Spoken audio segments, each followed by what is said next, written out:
I'm delighted to be here. I've been to Singapore quite a few times in the past, but I haven't been for the last 10 years. I was absolutely amazed at how much it has changed recently. So I'd first of all like to thank Bob for the opportunity to come back to Singapore again and have a chance to discuss the question that I posed today. I posed it before I wrote the question. Sorry, I posed the question before I wrote the paper. And when I started to think about it, I decided the best way to approach it was to go back to some of the ways in which Abe thinks about the basis for security policy.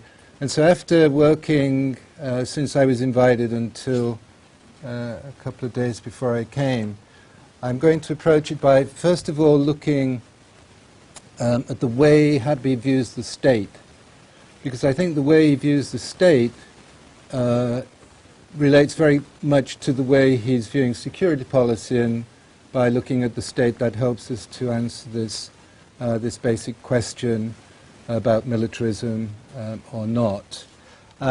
Because the state is really the wherewithal for promoting the security of the population. Of course, there's always been this debate within the literature as to what extent security policy is to defend the state or to defend the population, or how you try to strike the balance between the two. But I think to understand what Abe is doing at the moment, it's helpful to see how he interprets what the Japanese state is and how that Japanese state came into being. And secondly, growing out of that, how does the Prime Minister view the strategy to secure the state?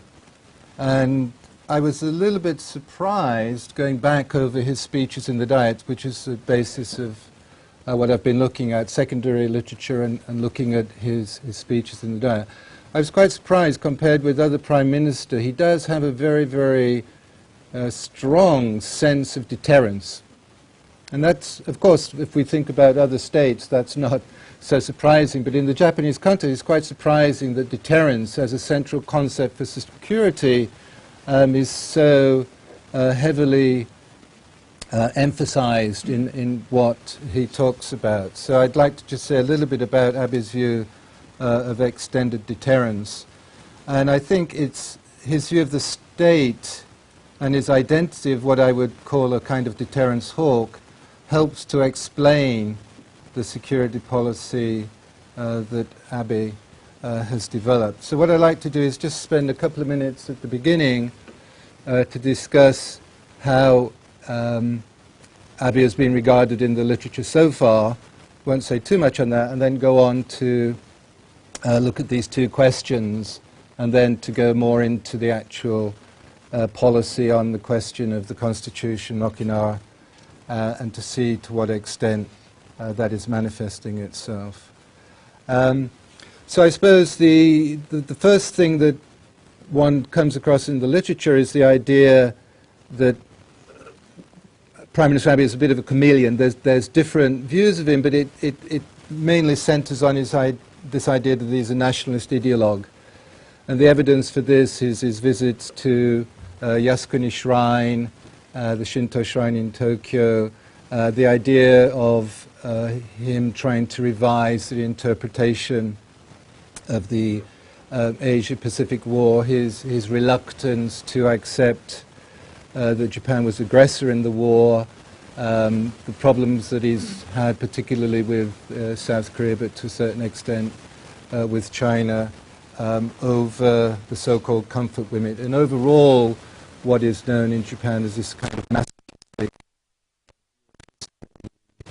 way in which Japan looks at history in a negative way, and his attempt to try to revise that. So I think that this comes out quite a bit in the newspapers, and the way in which people talk about his administration, tying the first administration and the current administration together.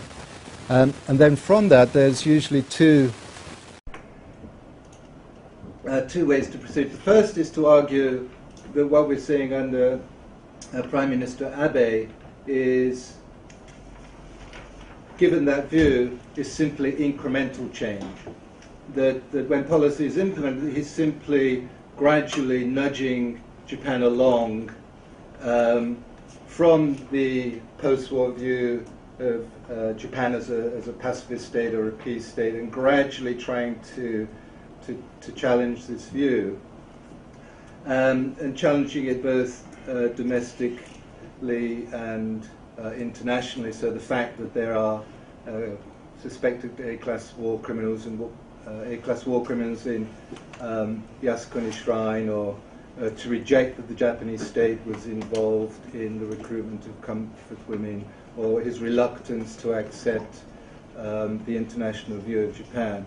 All of this is viewed as Japan as a pragmatist, that Abe is responding in an incremental and gradualist way, and that really what we're seeing under Abe is nothing much different than we've seen under previous prime ministers in Japan. He's just a pragmatist involved in an incremental process of establishing a particular view of Japanese history as a way for Japan to change its role in the international system. So you get that as on the one hand, and then on the other, actually what we're seeing is that Abe is a radical, and that Abe is seeking to bring about a fundamental change with the past, in pursuing an agenda that will bring about a fundamental change in the way that Japan relates to the world. And so rather than seeing Japan as as Abe as a person who's changing Japan incrementally, it's rather to see that Japan is being changed fundamentally by Abe, and that he's changing, for example, he's changed the fundamental law on education, he's introduced the teaching of patriotism into the school, he's taken a very, very proactive position on the dispute in the China Sea over the Senkaku Islands. So this is a kind of picture of Abe as a radical who is involved in politically indoctrinating through the change in school textbooks and fundamental law on education, and breaking from the normative path of what has been established in the post-war period. So these characterizations of Abe as a nationalist, paying attention to whether he changes things incrementally or radically, are important. I don't deny that they're important, but I think of more relevance, particularly for our discussion today, is not so much nationalism per se, but rather the underlying approach he has to the state, and the strategy that he will use in order to realize that vision of the state. And it's his view of the state that colors the way in which he is proceeding with security policy. And nationalism is a manifestation of that, rather than it being nationalism that's pushing the whole thing. It's rather his view of the state.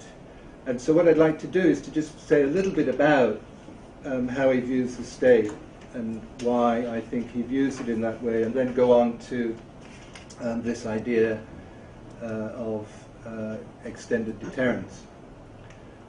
So the first thing that Abe did, and this happened in his first administration, was to call for an escape from the post-war regime. So Sengo regime kara no dakkyaku. So dakkyaku is quite an interesting expression he uses. So it's to withdraw, to pull away from the idea of the post-war regime. And he doesn't specify regime directly, but what he's basically talking about is the economic, financial, educational, and security system that were put in place during the post-war period. And there's always been an argument in Japan as to whether new prime ministers are representing discontinuity after the war or continuity. And a lot of the argument is centered around the economy. But what's really interesting about Abe is that the post-war state, in his mind, is not a state which emerges so much with the loss of the war. So the discontinuity is usually being viewed as August the 15th. Japan loses the war, and there's discontinuity. So you have the pre-war period and the post-war period. The post-war period has generally been understood as the end of the war and the break of the war. What's interesting about Abe is his focus not on the ending of the war, but on the ending of the occupation. And so for him, it's the recovery of sovereignty, that is, the end of the occupation rather than defeat in war, which views his position on the Japanese state. So the post-war state is not so much the creation of the new constitution, all the radical changes that occurred during the American occupation or the institution of the new constitution, but rather the legitimacy of the post-war state, which came into view with the constitution, is not finalized until you have the return of sovereignty to Japan with the end of the occupation. And so it suggests a determination to reshape the state by Japan's own hands, abandoning those elements of the the occupational reform and later institutional process which are not in keeping with his view of the state. So it's a little bit sophisticated in the sense that what he seems to be doing is saying that yes, the post-war, there is a Japan between 45 and 52, but the Japan that I'm talking about is the Japan that comes into existence at that time when sovereignty returns to it with the end of the occupation. And what he's doing is basically changing that post-war regime. That's his goal. And this is because the occupation had restricted Japanese sovereignty. So he talks a lot about this idea of seigen sareta, that sovereignty was restricted. So the Postwar regime is the order established during the occupation, but further institutionalized by the economic, political and social changes. Abe's call is to escape from this post-war regime. Even though Japan recovered sovereignty at the end of the occupation, it's still constrained. In other words, Japan needs to become a fully competent state. And if you go back through his speeches in the Diet, it becomes quite clear that for Abe, Japan as a sovereign state emerges as a result of Article 1B of the Peace Treaty, where the Allied powers recognize the full sovereignty of the Japanese people over Japan and its territorial waters. And as he says, for Abe, Article 1B means that Japan recovered the sovereignty which had had restrictions imposed during the occupation. And of note here is that Abe does not take the recovery of sovereignty simply in a geographical sense, the territorial boundaries of the state, but rather in terms of the lifting of occupational restrictions on sovereignty, so that it's unfettered sovereignty rather than territory that is issued. Because what I'm implying there is, of course, Okinawa was still under occupation until 72. So it's rather this point about unfettered sovereignty more than territory that's important to him. And that making Japan, as he says, that the end of the occupation makes Japan the possession of the Japanese people alone. So the importance that Abe places on the recovery of sovereignty for understanding his view of the Japanese state is symbolized by his decision to commemorate the anniversary of Japan's restoration of sovereignty and return to the international community. So after he took power for the second time, he established for the first time a kind of anniversary on the 28th of April 2000, for the 61st anniversary of the war. And his focus was on the lifting of restrictions on sovereignty through the peace treaty. So that as a result of the end of the occupation, sovereignty becomes the possession of the Japanese people alone. And so what he's really interested in is this idea of the way in which sovereignty returns to Japan. And as a result of that return of sovereignty to Japan, then Japan from henceforth can maintain the rights over the unoccupied territory boundaries of the state. And that for him, that return to sovereignty, from his perspective, is the return of sovereignty to Japan. But of course, Okinawa was still occupied at that time. So from the Okinawan perspective, Abe's view of the post-war Japanese state, the criticism of political and other leaders in Okinawa was that this, in a sense, was a day of humiliation.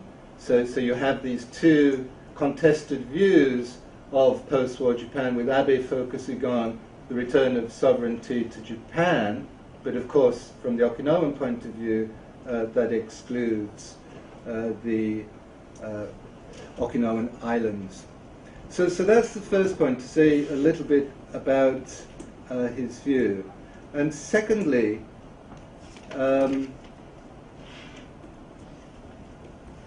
deterrence. So even though Abe saw sovereignty is now, as a result of that, becoming the possession of the Japanese people alone, this only came about as a result of accepting foreign troops on Japanese soil. So in a sense, on the one hand, it's a fundamental challenge to the idea of sovereignty as the possession of the Japanese people alone, because the post-war settlement included the continued occupation of Japan until 52, and then after 52, the continuation of foreign troops on Japanese soil. But foreign troops is acceptable to the Prime Minister as he views deterrence as essential to preserving the security of the sovereign territorial state under Japan.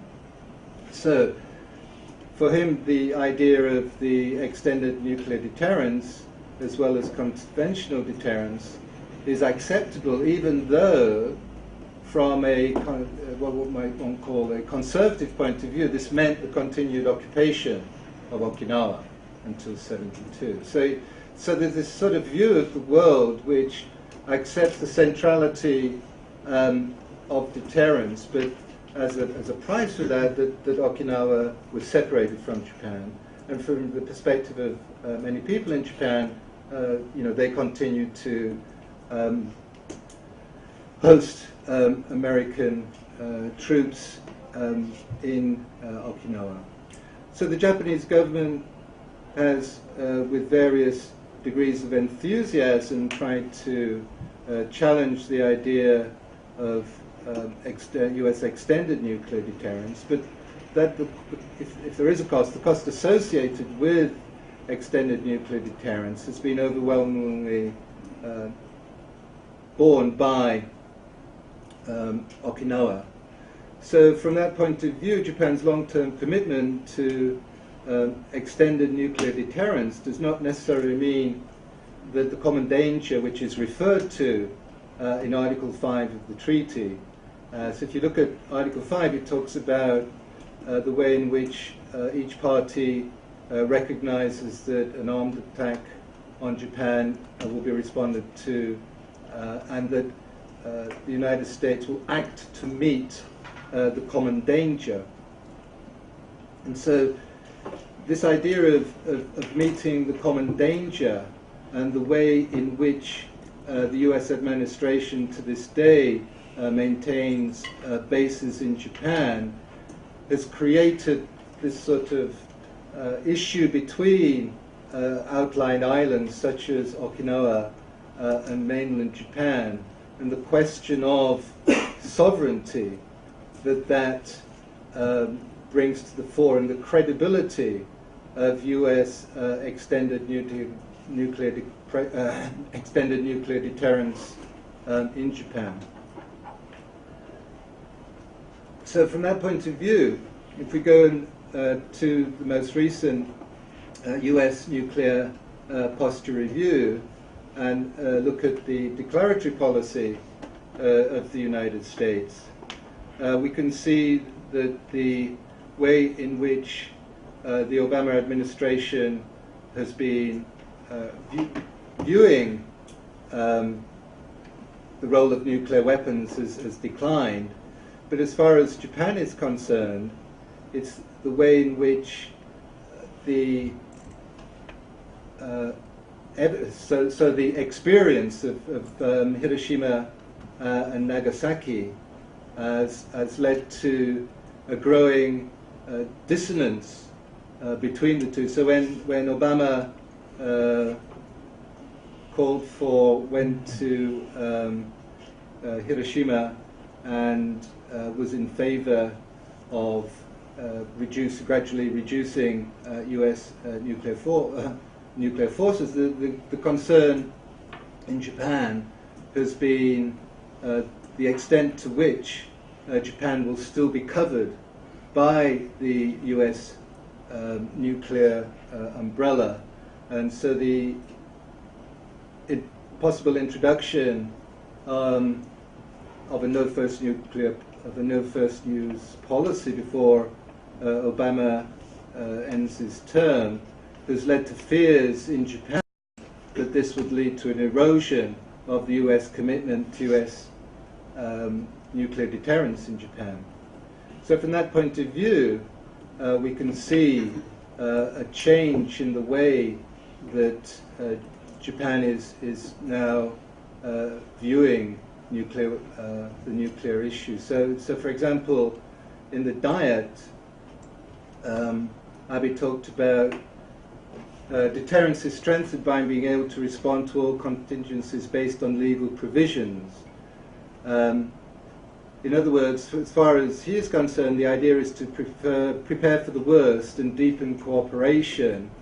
But at the same time, this means that Japan, through that process, will not be embroiled in war, whereas the opposition has continued to argue that it's precisely as a result of this commitment that Japan may be embroiled in war. So you have this difference in perception of the way in which Japan's policy choices are being constrained as a result of Abe's view of the state and his position on US forces in Japan.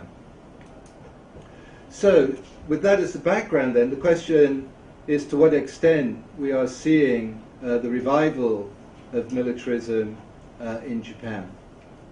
And politics can be seen to be militarized or under the influence of the military with the role of the military and its undue influence on government policy.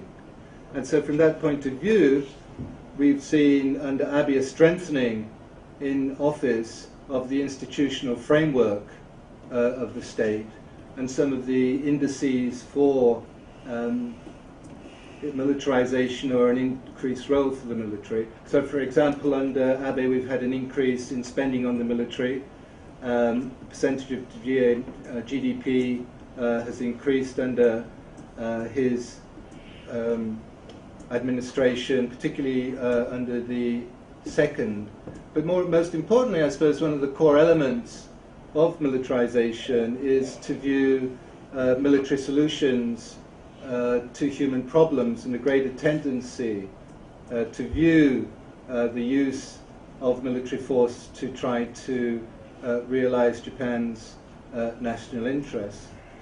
So at the moment, I do not think we are seeing the Abe administration as a militaristic administration, but what we are seeing is the gradual nudging or the gradual increase of viewing Japan's problems as soluble by the addition of the use of the self-defense force in a more proactive way. So the increase in the use of the military is not in the sense of the self-defense forces as fighting forces so much as a supplement to US strategy rather than as independent forces. And the reason for that, I would argue, is that the identity of Japan as a peace state still remains fairly strong. So despite his new policy, he has actually called it proactive pacifism. So although it means an increased role for the self-defense forces, he's still characterizing Japan's policy as part of pacifism. It's just proactive, and a proactive contribution to peace and greater cooperation with the United States. So his revamped strategy is rather a way in which to move Japan along what Ozawa Ichiro called Japan as a normal state, which is a normal state which uses the full complement of national resources, including military resources, in order to realize the state's interests. But it does not mean at the moment that Japan has revitalized this idea of the military forces of Japan as a war-fighting force. Of course, it may be that we're moving along that road, but we're not certainly there at the moment because of the restrictions that are still imposed on the state. And the key is the Constitution. And although one of the goals of the Liberal Democratic Party and Abe himself has been to revise Article 9 of the Constitution, it can't actually revise it because of Article 96. And Article 9 is the no-war clause of the Constitution. Article 6 is the way in which the Constitution could be amended. And so even though he would like to be able to amend the Constitution, and we've seen in the recent election that the Liberal Democratic Party with the Komeito now has 2/3 in the Diet to be able to do that, but you've got to be able to revise the Constitution. You not only need 2/3 of the Diet, you also need a plebiscite, which will generate a majority. So the strategy has been to reinterpret the Constitution rather than to revise the Constitution. So it's no new goal for the Liberal Democratic Party to argue for the revision of the Constitution. That's been their long-term goal from the 1950s. But what's interesting about Abe is that he's pushed forward a reinterpretation of the Constitution to enable the self-defense forces to play a greater role. But that greater role is within the framework of the US-Japan alliance. And so if you look at the debate over the Constitution, the majority of constitutional scholars regarded the reinterpretation as unconstitutional, and the move is towards a Japan that can exercise its forces under collective self-defense, where Japan where he's kind of nudging the state along to play a greater role, but he has not been able to go so far as to be able to revise the Constitution. Of course, we can have a discussion of this after my presentation, but I don't see it's very easy for him to do so when he's in coalition, when the Liberal Democratic Party is in coalition with the Komeito Party. And is it necessary? Because the Constitution is being reinterpreted, and so my argument is rather that instead of the Constitution, I think the core issue is going to be Okinawa. Because in the case of Okinawa, you have the wherewithal for combined forces between the US and Japan. And the transfer of the Futenma base to Henoko, which has been ongoing for, I don't know, 20, 25 years now, you know, he is still not being able to push through that change. I mean, all of the prime ministers who have been in power since the original agreement back in '96 have not been able to push this forward to the extent that the base is being created. But the main argument, I want to make here is that what's interesting about Abe is because of his strong belief in deterrence and his belief in the role of US forces in Japan, he has been pushing forward much more forcefully in trying to move the Futenma base to Henoko, and there's an ongoing court case at the moment which has just been revitalized.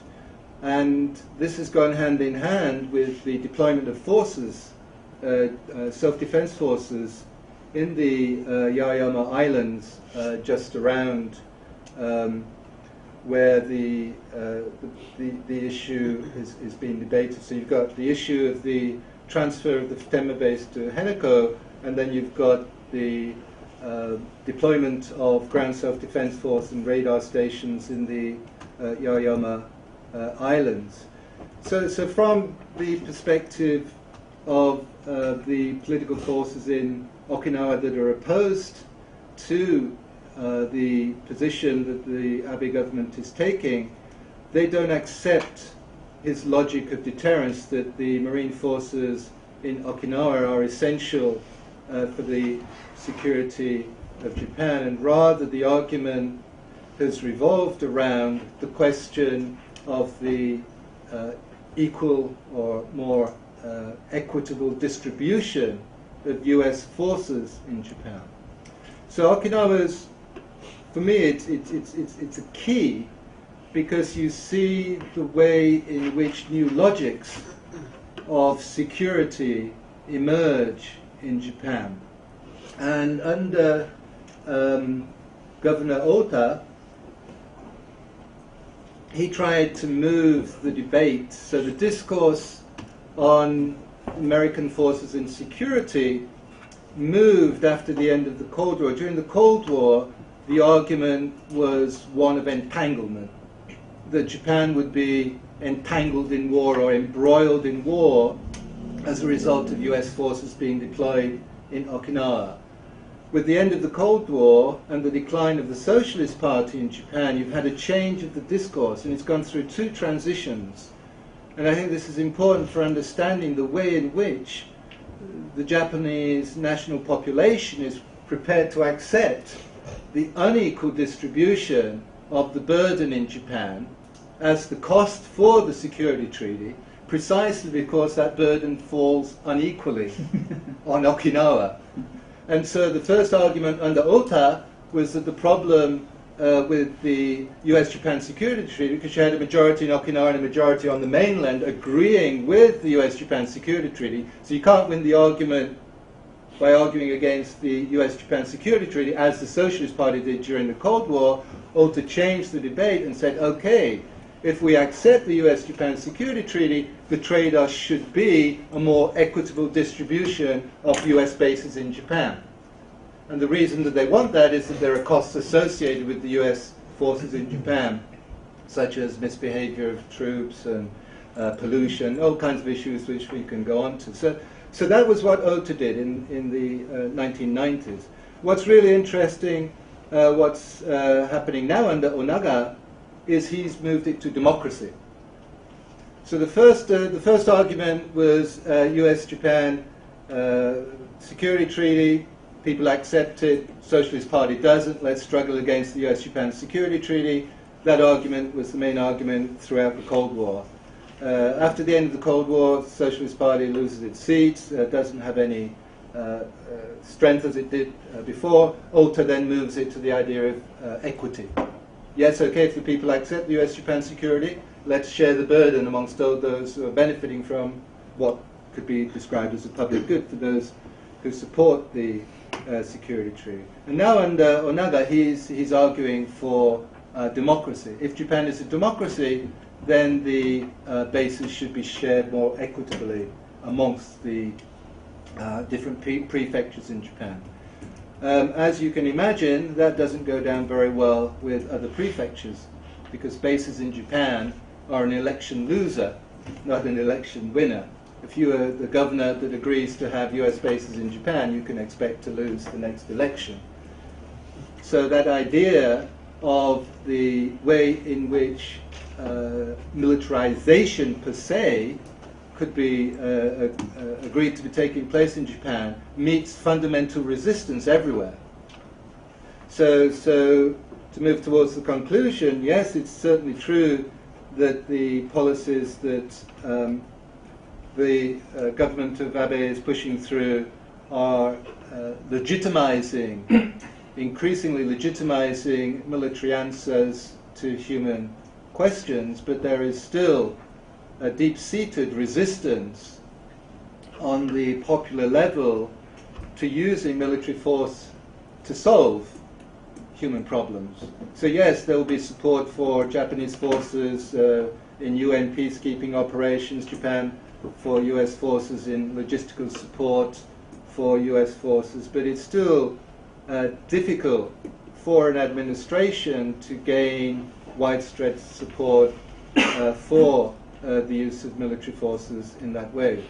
So in terms of norms and values as one of the core elements of militarism, then my argument would be that Japan is still unable to push forward with that, even if the government wanted to. Secondly, I mean, we can talk about this, but from what I can glean, I don't see Abe as pro-nuclear weapons. He has argued, as his grandfather did, that the Constitution doesn't preclude Japan from having nuclear weapons, but there's no evidence, so far at least, that he's actually forcefully pushing forward the idea that Japan should have its own nuclear weapons. Rather, his strategy is to strengthen the alliance so that he can maintain extended nuclear deterrence. And the third, which I didn't have time to go into, the third is in terms of the change in Japan's arms export policy. And it's true that Japan has changed the three non-nuclear principles and has accepted that Japan can export military weapons abroad, but this is a competitive market, and just because Japan has moved in this direction doesn't mean it's going to be successful, and so far it hasn't been very successful. Yeah, it may export lots of zippers, you know, which are waterproof and are used in military uniforms, but you know, it's not going to move immediately to become a major arms exporter because it's a competitive field. It's the rationality of the company, and as we saw with the Australian case of trying to sell submarines, it's a competitive field, and Japan is just getting in there. So it will, I think, will gradually increase its presence within the area of arms in the very, very broadest sense, including zippers for uniforms. But I don't think at the moment we can see it becoming a major player in that field. Thank you.